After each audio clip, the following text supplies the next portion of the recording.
Assalamualaikum teman-temanku, bagaimana kabar kalian? Selamat malam dimanapun berada, semoga teman-teman sehat selalu, banyak rezeki dan panjang umurnya, amin ya robbal alamin.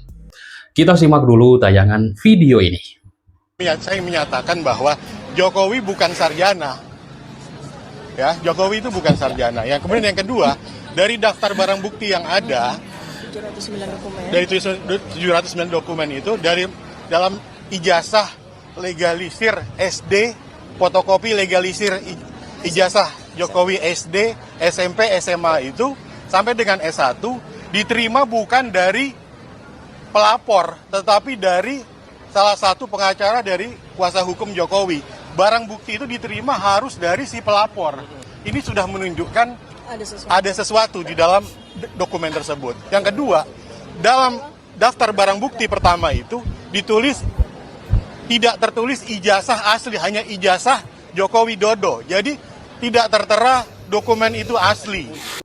Oh walah, wah, nggak bakal selesai bung kalau hanya berkoar-koar di medsos. Palsu, bukan sarjana katanya. Ayo dong, masuk sidang pokok perkara, biar cepat selesai masalah ini yang sudah terlalu lama. Pak Jokowi sudah siap.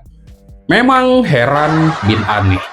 Begini guys, saya melihat ya daripada Pak Rosuryo dan Bu Tipa, mereka yang sibuk sendiri untuk penelitian, tapi mereka juga yang sibuk pra-peradilan.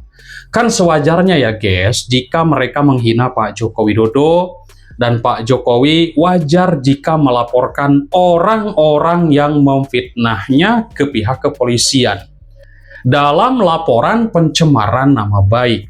Karena memang melihat daripada jejak digital yang begitu banyak berseliweran di berbagai media sosial, ini hinaannya Bu Tipa dan Mas Rosuryo ini sudah keterlaluan. Betul tidak? Oh betul dong. Ya kan? Nah, kita simak video ini ya. Bu Tifa sampai kejar-kejar Pak Jokowi sampai ke kuburan daripada makam ibunda Pak Jokowi di Solo. Waduh, ngapain coba? Bahwa ya ini bukanlah ibu kandung dari Joko Widodo. Mohon kunci makam jangan dirusak. Ini juga menjadi perdebatan atau diskusi dari para netizen ya. Pak Wijiatno Notomiarjo ini lahir 30 Desember 1940. Sementara Pak Joko Widodo itu lahir 21 Juni 1961. Ya, berarti Pak Wijiatno ini seandainya dia adalah bapak dari Jokowi masih berusia 19 tahun ketika itu. Kan nggak lazim ya bapak 19 tahun. Kemudian kalau Ibu Sujiatmi ini juga lahirnya 15 Februari 1943. Jadi mudah sekali kalau seandainya ini adalah ibu kandung dari seseorang yang lahir 21 Juni 1961, kan mudah sekali berarti ketika melahirkan Joko Widodo. Jadi kelihatannya kita bisa berhipotesis ya Mas Roy ya, bahwa ya ini bukanlah ibu kandung dari Joko Widodo. Jadi ada ibu lagi. Nah, kalau kita merujuk kepada katanya beliau ini ibu sambungan. Ibu sambung. Nah, ibu sambung itu berarti kurang panjang. Ibu saya, jadi ada ibu sambung, ada ibu tiri, ada ibu angkat ya gitu. Nah, mohon kunci makam jangan dirusak. no. Yang mau ngerusak ya sopo ya kan? Ya, berarti sering dirusak berarti ya kan? Tulisannya mohon kunci makam jangan dirusak. Jadi sekarang ini beban pembuktian hukum pidana itu ada pada pelapor, yaitu Pak Joko Widodo, ya. Beban pembuktian itu ada pada. Bentar. Jadi kasus ijazah palsu ini yang harus membuktikan Pak Jokowi. Oh iya dong, kan siapa yang membuktikan dia harus gini. Gimana? Siapa yang membuktikan? Sebentar. Ya. Gini asasnya nih, Mas Aiman ya. Sebentar dulu. Ini mesti belajar. Ini bukan orang hukum, jadi nggak paham ilmu hukum ini. Ya. Biar selesai dulu Mas Aristo. Beliau yang bertanggung. I incumbit probatio qui nicit non qui negat. artinya di dalam hukum pembuktian, ini kita bicara hukum pembuktian, bro. Ya, di dalam hukum pembuktian itu beban pembuktian ada pada orang yang mentersangkakan orang, bukan kepada seorang tersangka. Itu beban pembuktiannya di situ. Ya, jadi ketika seseorang mendalilkan bahwa nama baiknya dicemarkan, kehormatannya diserang, maka dia harus bisa membuktikan itu kepada proses penegakan hukum. Misalnya gini, kita bicara real, misalnya gini. Pak Jokowi merasa bahwa dia dicemarkan, sebenarnya gitu. dia dihasut. Dalam konteks hukum pembuktian. Ya, sebentar. Pak Jokowi merasa bahwa dia dicemarkan, dihasut, dikatakan ijazahnya palsu padahal asli. Katakanlah seperti itu. Lalu Pak Jokowi harus membuktikan apa? Ya artinya, gini, artinya di dalam penegakan hukum ini kita akan melihat sejauh mana bukti-bukti yang dimiliki oleh Pak Joko Widodo itu kemudian akan terbukti secara meyakinkan di dalam proses persidangan. Gini, pembuktian itu kan dia berimbang, Mas Aiman. Dan harus diingat, bukti-bukti yang saat ini ada di Polda Metro Jaya itu kan baru bukti-bukti sepihak. Buktinya dari Pak Jokowi, buktinya dari UGM, buktinya dari saksi-saksi yang dihadirkan oleh Pak Jokowi. Sistem pembuktian hukum pidana kita itu mengenal adanya pembuktian yang berimbang. Maka itu kami akan menghadirkan saksi ahli maupun saksi meringankan. Pertanyaan saya belum dijawab. Jadi kalau seandainya Pak Jokowi merasa bahwa dihasut, dicemarkan nama baiknya, dikatakan palsu, bagaimana Pak Jokowi harus membuktikan itu? Ya artinya ijazah Pak Jokowi itu harus dibuktikan terlebih dahulu. Konteksnya itu.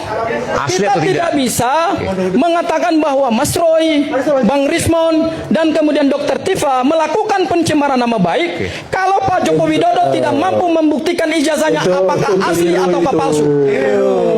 Di situ konteksnya. Tadi sudah dijelaskan oleh Aristo dengan baik ya, bahwa dalam konsep hukum pidana, hukum acara itu memang satu pertempuran atau satu pertandingan ya. Kemudian korban ini, ya korban kalau dalam posisi korban diwakili oleh negara ya. Dalam hal ini adalah prosekutor di persidangan ya. Prosekutor di persidangan. Kenapa? Karena dalam hukum pidana ini yang ditegakkan adalah satu perlindungan kepentingan umum selain kepentingan personal. Ya, nanti saya bilang bahwa Pak Jokowi tidak punya kewajiban, nanti dibilang PSI lagi nih ya. Ini tentang bicara konsep hukum ya. Kecuali kalau Pak Jokowi mengajukan gugatan DPRD dari Kota Bogor ya, dari PSI. Jadi kalau Pak Jokowi mengajukan gugatan perdata, dia punya kewajiban. Tapi di dalam ruang hukum publik yaitu pidana, korban diwakili oleh institusi negara ya.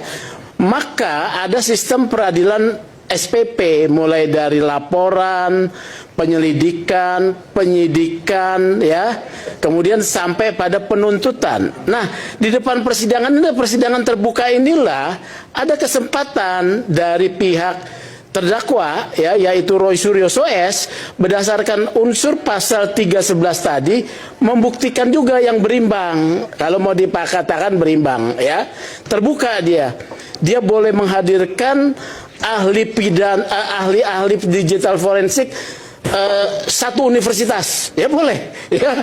Nanti hakimnya akan mempertimbangkan.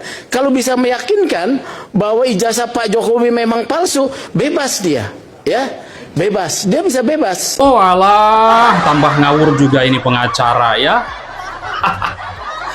Yang satu ini lagi pengacara Pak Roy. Wah. Pembuktian kata dia ada di Pak Jokowi.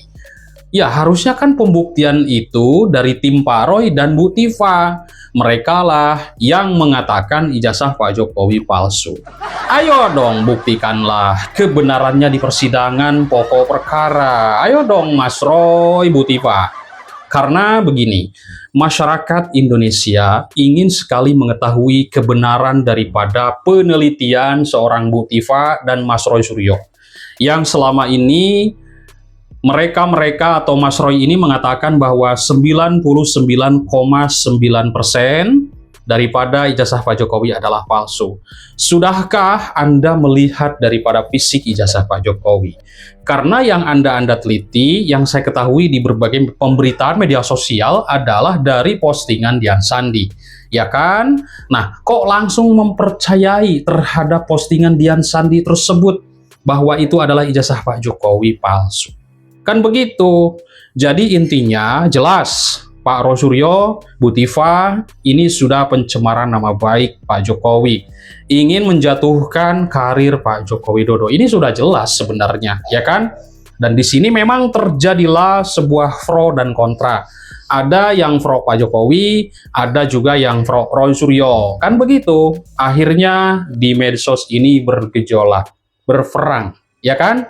Adu argumentasi. Tidak ada penyelesaian, kecuali kata Pak Jokowi mengatakan, ayo dong sidang ke pokok perkara, saya akan datang untuk membuktikan membawa dokumennya ke persidangan. Kan begitu Mas Roy. Jadi kapan nih Mas Roy akan sidang ke pokok perkara? Wah, nanti Prapid lagi. Jadi nggak ada selesainya kalau sampai ratusan kali Prapid terus Prapid, ya kan? Segala macam. Kan begitu. Jawaban saya capek deh. Anda ini gimana ya? Anda pikir enak mengajukan pra peradilan itu? Berat loh. Mbak, silahkan saja kalau dari tim Mas Roy mau melakukan pra peradilan lagi. Walaupun putusan pengadilan sudah menyatakan bahwa kalau ini dipisah-pisah, yaitu bentuk nyata upaya menunda-nunda dan mengganggu proses pemeriksaan pokok perkara. Dan itu penyalahgunaan pra peradilan. Itu bukan kata saya, Mbak. Ya. Itu kata pertimbangan hakim di putusan pengadilan. Jadi kalau itu tetap mau dilakukan, ya monggo. Saya yakin semua hakim ini sedang menonton dan melihat perkara ini semua. Jadi ketika itu tetap dilakukan, ya silahkan. Kalau dari kami prinsipnya, pokok perkara harus diperiksa secepat mungkin agar semua pihak, Mbak, bukan hanya kami, kembali lagi, mendapatkan kepastian hukum. Mas Refli, tadi kalau ada kata-kata dari Bang Yakub bahwa ini kalau kemudian berlangsung panjang, lama di proses pra-peradilan, kasihan juga karena tidak ada kepastian hukum untuk Mas Roy. Jawaban Anda seperti apa? Jawaban saya capek deh. Anda ini gimana ya? Apa prejudice begitu ya? Begini, sidang itu bakal lama atau bakal tidak lama, itu kan bergantung pada prosesnya. Ya. Anda pikir enak mengajukan pra peradilan itu? Berat loh. Itu kita sidang tiap hari, menyampaikan replik itu 2 jam waktunya cuma. Bikin permohonan sebelumnya, bikin kesimpulan. Itu kerja lawyer yang gak ringan itu. Apalagi kita kan semua bekerja pro bono kan. Jadi tetapi kita punya komitmen untuk menegakkan keadilannya. Jadi sekali lagi tolong jangan digiring ya bahwa seolah-olah menggunakan fasilitas pra peradilan itu adalah upaya menunda-nunda. Itu satu.